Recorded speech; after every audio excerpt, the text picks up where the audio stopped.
पहिलं खूप होतील, खूप पळणारे होतील, पण लक्ष्याची जागा कोण नाही घेऊ शकत.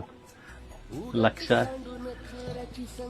होता, आहे आणि असणार काळजाचा कप्पा. पुढं कसं काय उपचार चालू आहे? उपचार चालू आहेत. तर काय आपल्याला जमल असं आपण सांभाळतोय. त्यासाठी काय बी करायला लागलं तरी आपण करतोय. डॉक्टर आणणं हां. लक्ष्याचे अनेक चाहते आहेत, त्यांना काय सांगा?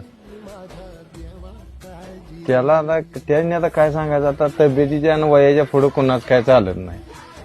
म्हणजे तब्येती जवान असते असं काय झालं असतं तर आपल्याला माणसं बोलली असती. आता जेव्हा तब्येतच तिची म्हणजे वय झालंय त्याचं, त्यामुळे तब्येत आता काही येऊ शकत नाही त्याला. वयाच्या पुढे कोणा चालत नाही काय. बैल आता फक्त पाठीमागचा जो चौक आहे